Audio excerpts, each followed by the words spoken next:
అసలు అన్యజనులు అంటే ఎవరు? ఈ అన్యులు దేవుని పిల్లలు అనే వ్యత్యాసం ఎక్కడి నుండి ప్రారంభమైంది? అసలు దీని నిర్వచనం ఏంటి? అసలు బైబిల్ అన్యజనులు అంటే ఏమని చెబుతుంది?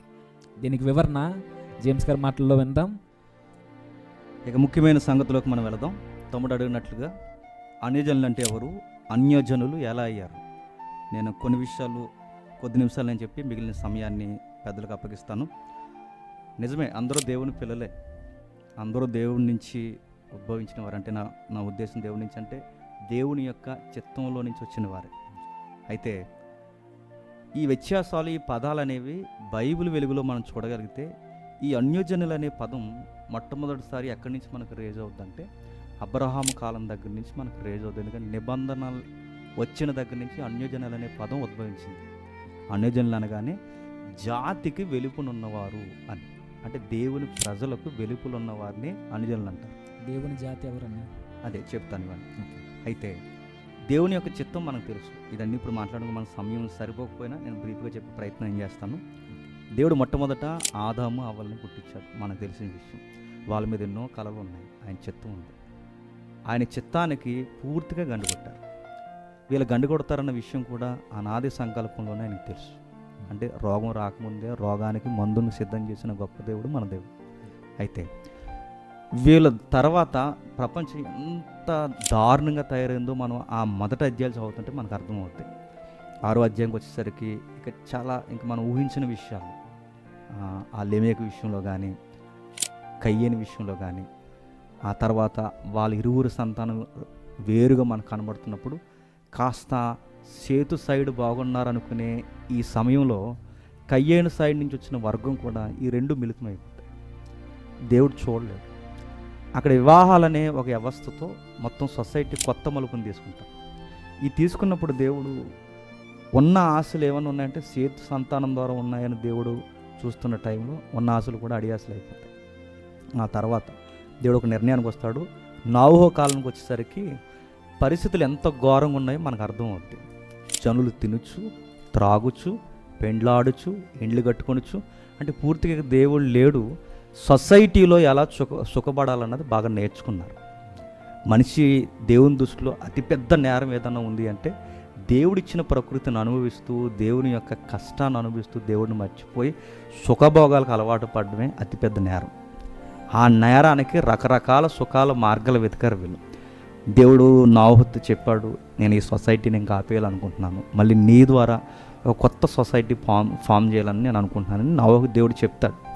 ఆ చెప్పిన ద్వారా జలప్రళయం రావడం, అక్కడితో ఆ ప్రపంచం ఆగిపోవడం, మరలా నోవహు ద్వారా ప్రపంచం ఉద్భవించడం. నోవహు ద్వారా బాగుంది అనుకునే సమయానికి మళ్ళీ వాళ్ళ ఫ్యామిలీలో చిన్న చిన్న మిస్టేక్స్ మనకు కనబడడం, కొడుకుల విషయంలో కొన్ని నిర్ణయాలు బాగోకపోవడం, తండ్రి వాళ్ళని చేపించడం, అక్కడి నుంచి మళ్ళీ స్టార్ట్ అవుద్ది. బాగానే ఉన్నారనుకునే సమయానికి 11వ అధ్యాయంకి వచ్చేసరికి ప్రపంచం పెత్తందారి వ్యవస్థ వైపుగా నడుస్తుంది. ఆ నిమ్రోద్ కానీ ప్రజల యొక్క థాట్స్ మనం చూస్తుంటే విచిత్రంగా అనిపిస్తుంది. పేరు సంపాదించుకోవాలి, కలిసి ఉండాలి, చివరికి దేవుడినే జేబీలో పెట్టుకోవాలన్న ఈ ఊహల వాళ్ళ యొక్క మైండ్స్లో ఉన్నట్టు మనకు కనబడతాయి. దేవుని చిత్తానికి వ్యతిరేకమైన కార్యాలు చేయడానికి వారు నిర్ణయించుకున్నప్పుడు దేవుడు ఇన్వాల్వ్ అవుతాడు. ఆ ఇన్వాల్వ్ అయిన తర్వాత వాళ్ళ ప్లానింగ్స్ అన్ని భగ్నం చేస్తాడు ఆయన. మనకు తెలుసు కదా బబులోను చరిత్ర.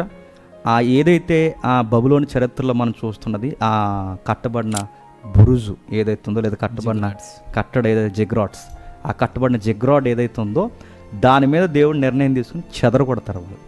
వాళ్ళు చెదిరిపోయిన తర్వాత అప్పటి వరకు నోవహు సంతతి నుంచి వచ్చిన వీళ్ళకి అక్కడక్కడ దేవుని మీద అరకొర అవగాహనలు ఉన్నాయి.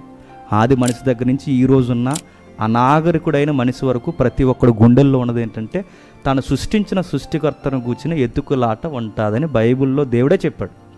కాబట్టి ఈ ఎతుకులాటలో వీళ్ళు ఏం చేశారంటే ఇక్కడి నుంచి డిస్టర్బెన్స్ అయిపోయిన తర్వాత చెట్టుకి, పుట్టకి, గుట్టకి, నదులకి, నదీ పరివాహక ప్రాంతాలకి, సముద్ర ప్రాంతాలకి, ఆ 10వ అధ్యాయం చదువుతుంటే మనకు అర్థమవుద్ది. 10వ అధ్యాయానికి 11వ అధ్యాయానికి లింక్ మనకు తెలుసు కదా, రెండు కలిపి చెప్తాడు. అది వీళ్ళు చెదిరిపోయిన తర్వాత ప్రపంచ దేశాలకు చెదిరిపోయారు. ముఖ్యంగా నదీ పరివాహక ప్రాంతాలే ప్రజలు ఎన్నుకుంటారు. ఎందుకంటే నది దగ్గర జీవన విధానం ఎక్కువ ఉంటుంది కనుక ఈ పెద్ద నదులైన యూఫ్రటీస్, టైగ్రిస్ మధ్యకి, ఈ ప్రపంచ నదుల మధ్యకి ప్రజలు వచ్చేస్తారు ఎక్కువగా. వచ్చినప్పుడు అక్కడ స్థిరపడుతున్నట్టు, అక్కడే జీవనం కొనసాగిస్తున్నట్టు మనకు కనబడుతుంది. చెదిరిపోయిన మనుషులు ఏమయ్యారంటే కొత్త నాగరికతలు నేర్చుకున్నారు, జీవన విధానంలో కొత్త విధానాలు కనిపెట్టారు. అన్నీ బాగానే ఉన్నాయి కానీ దేవుడి విషయంలో ఫెయిల్యూర్ అయ్యారు. దేవుడు అనే ఒక ఆసక్తి ఉంది, దేవుడు అనే ఒక తపన ఉంది. ఆ తపనలో వీళ్ళు ఏం చేశారంటే దేవుడు అంటే ఎలా ఉంటాడు ఊహించుకున్నారు. ఎందుకంటే వీళ్ళ దగ్గర నిర్వచనాలు లేవు, చెప్పేవాళ్ళు లేడు, చెదిరిపోయారు. ఎందుకంటే దేవునితో నిబంధన చెడగొట్టుకుంటూ వచ్చారు. చెదిరిపోయిన తర్వాత దేవుడు అంటే ఎలా ఉంటాడో, ఎలా ఉండడం ఏంటి, ఇదిగో ఈ ఆకారంలో ఉంటాడు, ఇదిగో ఈ మెట్లా ఉంటాడు, ఈ నదిలా ఉంటాడు. నది వల్ల బతుకుతున్నా కనుక నది దేవుడు, సూర్యుడి వల్ల బతుకుతున్నా కనుక సూర్యుడి దేవుడు. ఎక్కడికక్కడ దేవుడినే ఇష్టపడుతున్నారు, కానీ దేవుడికి రూపాన్ని ఇచ్చారు. ఇది ఘోరాతి ఘోరంగా తయారైంది. ఆ టైంలో దేవుడు మళ్ళీ ఈ ప్రపంచాన్ని గైడ్ చేయాలనుకున్నాడు. నోహు వెళ్ళిపోయాడు. నోహు పిల్లల ద్వారా ఇప్పుడు దేవుడు మాట్లాడాలనుకుంటే దేవుడు ఎదుగుతున్నాడు. తన ఎడల విశ్వాసం కలిగి, ఆసక్తి కలిగి, ఎతుకువారు కలరేమో అని కీర్తనలో ఉంటుంది మనకి. కలరేమో అని దేవుడు ఎదురు చూస్తున్నప్పుడు తలుక్కుమని మనకు కనబడే వ్యక్తి అబ్రహాం గారు కనబడతారు. వాళ్ళ ఫ్యామిలీ కూడా ఈ విధమైన భక్తి లేదా ఈ ప్రకృతి సంబంధమైన ఆరాధనలు ఉన్నారని మనకు యెహోషువలో ఉంది.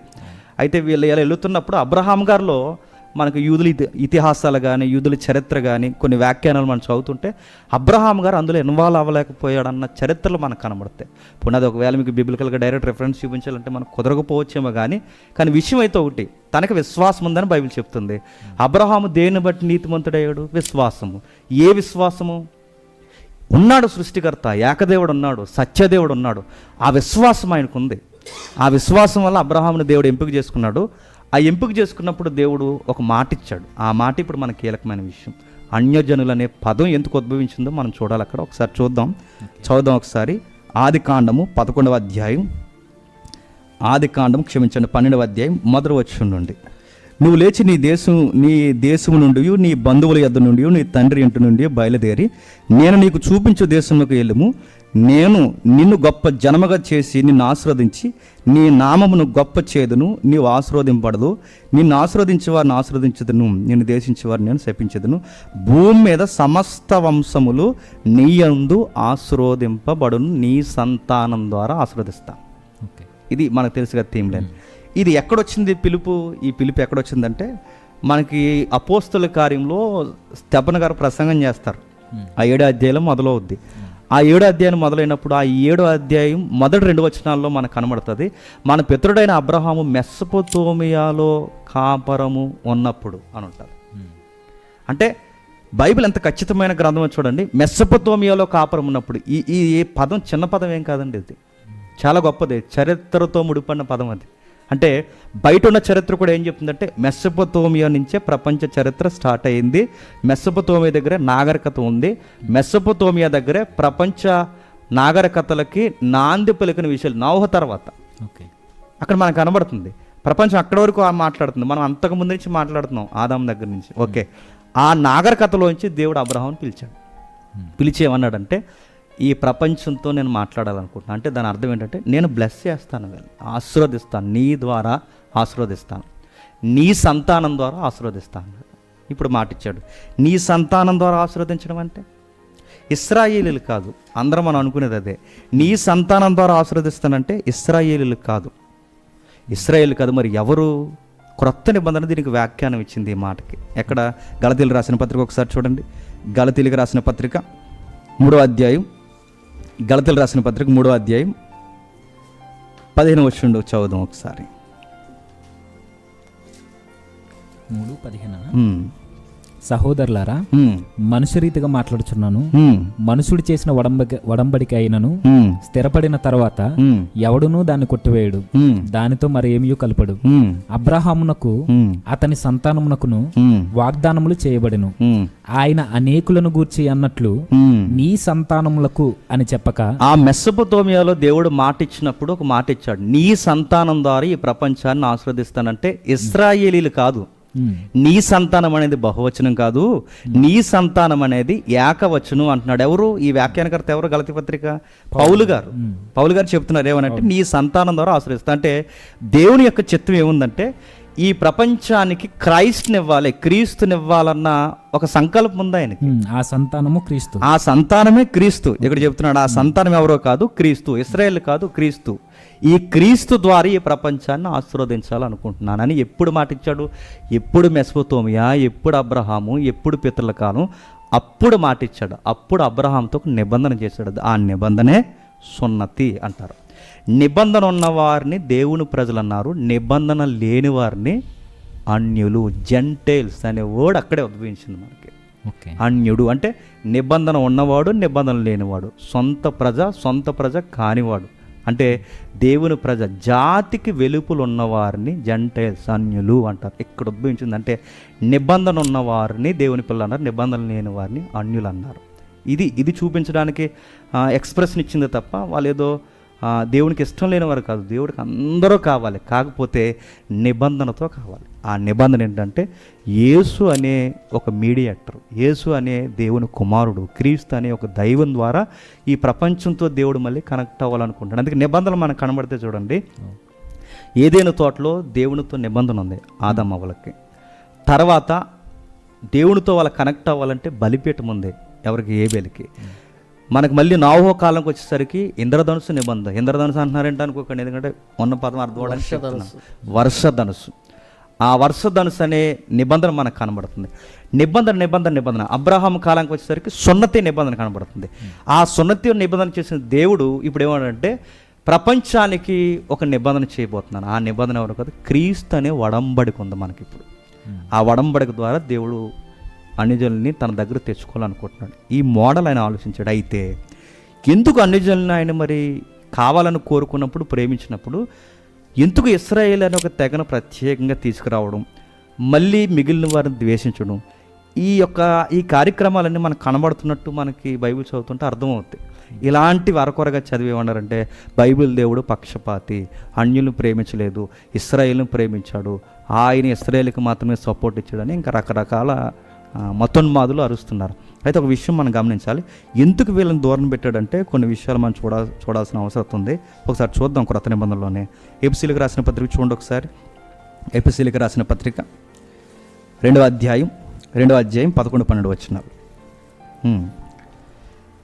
కాబట్టి మునుపు శరీర విషయంలో అన్ని జనులై ఉండి శరీరమందు చేతితో చేయబడిన సున్నతి గలవారు అనబడిన వారి చేత సున్నతి లేని వారు అనబడిన మీరు ఆ కాలమందు ఇశ్రాయేలుతో సహపౌరులు కాక పరదేశులను, వాగ్దాన నిబంధనలు లేని పరజనులను, నిరీక్షణ లేని వారును, లోకమందు దేవుడు లేని వారినై ఉండి క్రీస్తుకు దూరస్తులై ఉంటారని మీరు జ్ఞాపకం చేసుకున్నాడు. అంటే క్రీస్తు లేకపోతే దూరస్తులు, నిబంధన లేకపోతే దూరస్తులు. దేవుని ఎందుకు ఎరగలేకపోతారంటే నిబంధన లేదు, వీళ్ళకి దేవునితో మాట్లాడే విధానాన్ని గ్రహించలేదు. అందుకు ఇప్పుడు దేవుడితో ప్రపంచం మాట్లాడడానికి ఒక రెఫరెన్స్ కావాలి. ఆ రెఫరెన్స్ ఎవరంటే ఇశ్రాయేలీలు. ఇశ్రాయేల్లోంచి కావలసిన అత్యధికమైన మార్గం ఏంటంటే యేసుక్రీస్తు. ఇశ్రాయేల్ ఒక రెఫరెన్స్ మాత్రమే. ఇశ్రాయేల్ దేవునికి గొప్ప, మిగిలిన వారందరూ దేవుడికి నచ్చలేదు కాదు, దేవుడికి అందరు కావాలి, కానీ మాట్లాడడానికి ఒక లైన్ కావాలిగా, అది ఇశ్రాయేల్ని తీసుకున్నాడు. అయితే మధ్యలో మీ మాట కడ్డొస్తున్నాను, అసలు అందరూ దేవుని పిల్ల అయినప్పుడు అన్ని జనులు కొంతకాలం ఎందుకు దూరం పెట్టాడు? అదే చెప్తున్నాను. ఎందుకు దూరం పెట్టాడు? అసలు వారి ఎందుకు అన్ని జనులు దేవుని పిల్లలు ఇలా రెండు వ్యత్యాసాలు వచ్చి వారి క్రియలను బట్ట అసలు వారి ఉద్దేశాలు ఏంటి, దేవుని ఉద్దేశం ఏంటి అసలు వారిని దూరం పెట్టడానికి? మనకు ఒకటి అర్థమైంది కదా, దేవునికి పిల్లలు అవ్వాలంటే ఒక నిబంధన ఉండాలి. అంటే ఆయనతో నిబంధన జరిగిన ప్రజలై ఉండాలి. నిబంధన లేని వారు అన్యులు అయ్యారు. ఓకే, నిబంధన లేకపోతే, దేవునికి దగ్గరగా లేకపోతే, ఆయన ఆజ్ఞల ప్రకారం లేకపోతే ఎంత ఘోరంగా ప్రపంచం తయారైందో బైబిల్లో రాశాడు. ఒకసారి చూద్దాం. ద్వితీయోపదేశకాండం 4వ అధ్యాయం. ద్వితీయోపదేశకాండం 4వ అధ్యాయం. ఎందుకు వీళ్ళని ద్వేషించాడు, ఎందుకు వీళ్ళని దూరం పెట్టాడు, ఎందుకు వీళ్ళని నిబంధన చేసుకోమన్నాడు, ఎందుకు వీళ్ళకి కొన్ని పాఠాలు ఈ ప్రపంచానికి నేర్పించాలనుకుంటున్నాడు. ఒకసారి మనం కొన్ని వచనాలు చూస్తే మనకు అర్థమైపోద్ది. ద్వితీయోపదేశకాండం 4వ అధ్యాయం 19వ వచనంలో చూద్దాం ఒకసారి. సూర్యచంద్ర నక్షత్రములైన సూర్య చంద్ర నక్షత్రములైన ఆకాశ సైన్యమును చూచి ఆకాశ సైన్యమును చూసి మరలు కొల్పబడి మరులు కొలపబడి నీ దేవుడైన యెహోవా నీ దేవుడైన యెహోవా సర్వాకాశము క్రిందనున్న సమస్త ప్రజల కొరకు పంచిపెట్టిన వాటికి సమస్త ప్రజల కొరకు పంచిపెట్టిన వాటికి నమస్కరించి వాటిని పూజింపకుడు మీరు బహు జాగ్రత్త పడు. మీరు బహు జాగ్రత్త పడు. అక్కడ ఒక విచిత్రమైన పదం ఉంది చూడండి, మరులు కొలపబడి. దానికి మనకు మూలం ఏదో మనం చూసాం. మరులు కొలపడం అంటే దుష్ట ప్రేరణకు లోనవుతారట. దుష్ట ప్రేరణ అంటే ఇంకా అది ఈ యాంగిల్ అని చెప్పలేము, అన్ని కోణాలు ఉంటుంది అనమాట. అది అంటే 1, 2 అని కదా, నరబలి, శిశు హత్యలు, సెక్సువల్ అబ్యూస్, 1, 2 కాదు, ఎన్నో విషయాలు. అంటే ఇక దుష్ట ప్రేరణకి, ఎందుకు దుష్ట ప్రేరణకు లోనవుతున్నారంటే, ఒక సూర్యుని చూస్తే ఆ సూర్యుడు ఏ మోడల్ చూపిస్తాడు? ఇప్పుడు సూర్యుడు అంటే మనకు వెలిగిస్తాడు. సూర్యుడిలో నుంచి మోడల్ నైతికత నీకు ఏం నేర్పిస్తాడు? కవులైతే వర్ణించారు, సూర్యుడు నీ నుంచి ఏది ఆశించట్లేదు, సూర్యుడు నీ నుంచి ఏది తీసుకోవట్లేదు. ఇది కాదు, ఒక డెమో కావాలిగా, ఒక డెమో కావాలి. సూర్యుడు, చంద్రుడు, నక్షత్రాలు, ఈ ప్రకృతి నీకు నైతికతలు, ఎథిక్స్ ఎవరు నేర్పిస్తారు? ఈ నేచర్ నీకు నేర్పించలేదు. పాటలు రాసుకుంటాం, చెట్టుని చూడు చెట్టు నీకు నేర్పిస్తుంది, పుట్టను చూడు పుట్టను నేర్పిస్తుంది అంటే, చెట్టుని చూశారు చెట్టుకు మొక్కారు, పుట్టను చూశారు పుట్టన మొక్కారు, గుట్టను చూశారు గుట్టన మొక్కారు. మరులు కొలవబడి అంటే ఎక్స్ట్రీమ్కి వెళ్ళారు. ఆ ఎక్స్ట్రీమ్కి వెళ్ళడంలో దేవుడు గమనించాడు. ఇక కొన్ని విషయాలు మనం వివరించలేం, కానీ నెక్స్ట్ అధ్యాయానికి మళ్ళీ మనం ఇదే ద్వితీయోపదేశకాండం 12వ అధ్యాయంకి వెళితే కొన్ని విషయాలు మనకు కనబడదు. ఒకసారి చూడండి, ఎందుకు ద్వేషించాడు ఇంకా స్పష్టంగా మనకు కనబడద్ది. 12వ అధ్యాయం త్వరగా 12వ అధ్యాయం 29 నుంచి చూద్దాం ఒకసారి. నీవు వారి దేశమును స్వాధీనపరచుకున్నట్టుకు వెళ్ళుచున్న జనములను నీ దేవుడైన యెహోవా నీ ఎదుట నుండి నాశనము చేసిన తర్వాత నీవు వారి స్వాస్థ్యమును స్వాధీనపరచుకుని వారి దేశంలో నివసించినప్పుడు వారిని ఎదుట నుండి నశింపజేయబడిన తర్వాత నీవు వారి వెంట వెళ్ళి చిక్కుబడి వారి దేవతలను ఆశ్రయింపగోరి అని చెబుతూ 37 వచ్చిన చూడండి. 37లో తమ దేవతల పేరట వారు చేసినట్లు నీవు నీ దేవుడైన యెహోవాను గూర్చి చేయవలదు. ఎలయనగా యెహోవా ద్వేషించు ప్రతి హేయ క్రియను యెహోవా దేశించు ప్రతి హేయక్రియను వారు తమ దేవతలకు చేసిరి. ఏం చేశారు? ఒక విషయం మనకు కనబడుతుంది. ఏం చేశారు? వారు తమ దేవతల పేరట తమ కుమారులను తమ కుమార్తెలను అగ్నిహోత్రములో కాల్చివేదురు కదా. అనుజనులు ఏం చేస్తున్నారట? యెహోవాని ఎరగని వారు, నిబంధనలు లేనివారు, దేవుని యొక్క నీతి ఏంటో ఎరగకపోతే, కనిపించిన ప్రతి దాన్ని మొక్కితే ఏ పనులు జరుగుతాయంటే మరులు కొలపడతారు. మరులు కొలపడం అంటే దుష్ట ప్రేరణకు లోనవుతారు. దుష్ట ప్రేరణకు లోనవుతే ఏం చేస్తారు? ఇదిగో భయంకరమైన పనులు చేస్తున్నారు. కడుపును పుట్టిన బిడ్డల్ని వాళ్ళ చేతులతో ఆహుతి చేసి పడేస్తున్నారు. దీని హిస్టరీ మనం చాలాసార్లు మన క్లాసెస్లో చెప్పుకున్నాం, బైబిల్ తరగతుల్లో. ఒక రాగి విగ్రహాన్ని తయారు చేయడం, దాన్ని బాగా ఏడెక్కించడం, ఆ రాగి విగ్రహం చేతుల్లో పసికందైన నెలల నిండిన బిడ్డను పట్టుకెళ్ళి ఆ దేవత చేతుల్లో, వేడిగా కాగిపోయిన దేవత చేతుల్లో పెట్టేస్తే బూడిదలాగా బిడ్డ రాలిపోతే, మా దేవుడు మా బిడ్డను తీసుకుని మాకు పాడి పంటలు, సుఖ సంతోషాలు, మా కడుపులు నింపుతాడని వాళ్ళు నమ్ముతున్నారంటే, దేవుడిని బట్టి వాళ్ళు సరిగ్గా నీతిని గ్రహించకపోతే ఎలా పాడైపోయారు చూడండి, వాళ్ళ దేవుడిని బట్టి. కాబట్టి మరో వచనం చూద్దాం, ఇంపార్టెంట్ వచనం ఉంది ఒకటి, లేవియకాండం 18వ అధ్యాయం 21వ వచనం చూడండి. నీవు ఏ మాత్రము నీ సంతానమును మొలేకు నిమిత్తము అగ్నిగుండమును దాటనీయకూడదు. మొలేక్ అంటే ఎవడు మనకు తెలుసు, నీచమైన దేవుళ్ళు. వీడు ఒక దరిద్రుడు. ఎవరు? మొలేకు అంటే ఒక మాటలో చెప్పాలంటే వీడికి మరొక పేరుంది, శృంగార దేవుడు. అలాంటి మొలేకు నిమిత్తము అగ్నిగుండమును దాటనీయకూడదు. నీవు దేవుని నామాన్ని అపవిత్రపరచకూడదు. కింద ఒక పదం ఉంది, చదువుదాం ఒకసారి. 22వ వచనం. స్త్రీ సైన్యము వలె పురుష సైన్యము చేయకూడదు. స్త్రీ సైన్యముల వలె పురుష సైన్యము చేయకూడదు. అది హేయము. ఏ జంతువునందును నీ స్ఖలనము చేసి దాని వలన అపవిత్రత కలగా చేసుకొనకూడదు. జంతువు స్త్రీని పొందునట్లు ఆమె దాని ఎదుట నిలవరాదు. అది విపరీతం. చూసారా? ప్రపంచానికి దేవుడు తెలియకపోతే, ప్రపంచానికి యెహోవా అర్థం కాకపోతే జరిగే పనులు చూడండి. స్త్రీలతో స్త్రీలు, పురుషులతో పురుషులు, దాన్నే గేస్ అన్నారు, ఎల్జిబిటీ అన్నారు, ఇక రకరకాల పదాలు ఈరోజు కొత్తగా పుట్టిస్తున్నారు. L+B+ ఏవో చెప్పుకొస్తున్నారు. అంటే ఇవన్నీ విపరీతం. మరో మాట ఒక అడుగు ముందుకేసి నేను చెప్తున్నాను. దేవుని యొక్క అనాది సంకల్పంలో సృష్టిలో దేవుడు కోరుకున్నది స్త్రీ పురుషుడు. కొత్త జెండర్ వచ్చింది ఇక్కడ మనకి. అంటే పరాకాష్ట అవుతుందన్నమాట సొసైటీ. ఆ పరాకాష్ఠలో ఏమైందంటే దేవుడి పేరు మీద జరుగుతున్నాయి ఇవన్నీ, పురుషులతో పురుషులు అంటే ఒక మేళతాళాలు. ఇది ఎందుకు ఇలా చేస్తారంటే చరిత్ర తిరిగేస్తే తెలుస్తుంది. ఇది వర్షిప్ అంటే, ఇది ఎంత బాధాకరం. ఇది వర్షిప్ అంటే దేవుడు దగ్గర ఇలాంటి విషయాలు జరిగిస్తే ఇది వర్షిప్ పట్ట. మరొక విషయం చూడండి, జంతువుల దగ్గరికి మనుషులు పోవడం ఏంటండి. ఈరోజు భయంకరమైన వ్యాధులు, మనిషి కోతులతో వింత ప్రయోగం చేస్తే కదా హెచ్ఐవి వచ్చింది. భయంకరమైన ఈ పరిశోధనలు అంటే ఇలా చేస్తేగా ఇలాంటివి జరిగించి ఇవన్నీ దేని పేరు మీద చేస్తున్నారు? దేవుడి పేరు మీద చేస్తున్నారు. ఇవన్నీ అన్ని జనులు చేసినవి, అన్ని జనులు చేస్తున్నారు. ఇవన్నీ ఈ ప్రపంచం అన్ని జనులు చేస్తుంటే దేవుడు తట్టుకోలేకపోయాడు. అప్పుడు దేవుడు ఏం చెప్పాడు చూడండి, మనకు కావాల్సిన వచనాలు ఉన్నాయి అక్కడ మనకి. వీటిలో దేని వలన అపవిత్రత కలుగు చేసుకుని నేను మీ ఎదుటి నుండి వెళ్ళగొట్టుచున్న జనములు వాటన్నిటి వలన అపవిత్రులైరి. వీటన్నిటి వలన ఏమయ్యారు? అపవిత్రులైరు. అసలు బైబిల్ దేవుడుకున్న ప్రత్యేకత ఏది ఉందంటే, ఈయన పరిశుద్ధమైన దేవుడు. ఈయన ఆరాధించేవారు ఆత్మతో సత్యముతో ఆరాధించాలి. ఆయన పరిశుద్ధతకి పెద్ద పీట వేశాడు. అలాంటి ఆయన అంటే దేవుడు అనే ఆలోచన వీళ్ళకు ఉంది, కానీ ఆ దేవుడిని ఎతకడంలో వీళ్ళు ఫెయిల్యూర్ అయిపోయారు. ఆ ఫెయిల్యూర్ అయిపోయారు కనుక ప్రతి దానికి మొక్కితే మరులు కొలపబడ్డారు, దుష్ట ప్రేరణకు లోనయ్యారు. ఆ దుష్ట ప్రేరణలో ఇలాంటి పనులన్నీ చేసి ఇది వర్షిప్ అనుకున్నారు. ఇక మన గ్రామాల్లో ఈ విషయాలు మనకు తెలియవా? మన కలియుగ తెలియవా? ఇంత నాగరికతలో సైన్స్ ఇంత అభివృద్ధి చెందిన కాలంలో ర్యాకెట్ యుగంలో కూడా నిన్న మనం కూడా వార్తలు అలాంటివి వింటున్నాం. అంటే దేవుడు అనే ఒక ఆయన మనకు తెలియకపోతే అది MABS చదువుకున్నా, ఇంజనీర్ అయినా, ఎంత పెద్ద గ్రూప్ 1 క్యాడర్లో ఉన్నవాడైనా, సరి అయిన దేవుడు తెలియకపోతే మనిషి చాలా ఎక్స్ట్రీమ్కి వెళ్తాడు. ఇది నేను చెప్పాలనుకున్నాను. ఇందుకు దేవుడు అన్యజనుల్ని వేరు పెట్టాడు. ఇప్పుడు దేవుడు ఏమంటాడంటే, నేను నిజమైన ద్రాక్షవల్ని, మీరు ద్రాక్ష తీగలు. ఇశ్రాయేల్ అనే తోట గతించిపోయింది, ఇప్పుడు కొత్త తోట వచ్చింది. ఆ తోటే సంఘము, దేవుని రాజ్యము, క్రీస్తు రాజ్యం. ఇప్పుడు ఈ రాజ్యంలో నీతి న్యాయాలు జరగాలి. అంటే అన్యజనుల మీద ప్రేమ మాదిరి ఇప్పుడు క్రీస్తు ద్వారా మనం చూపించి వాళ్ళని రక్షించాలి. మనం ఏమైనా రక్షిస్తున్నామా? లేదు, వాళ్ళని ఎక్కిరించుకుంటూ తిరుగుతున్నాం. కాబట్టి దేవుని సంకల్పం ఏంటంటే, ఒక మోడల్ అవసరం. ఆది కాండం నుంచి ఒక మోడల్ అవసరం. ఆ మోడలే ప్రభు అయిన యేసుక్రీస్తు. ఇది దేవునికి ప్రపంచం పట్ల ఉన్న సంకల్పం. ఓకేనా? Okay, thank you brother.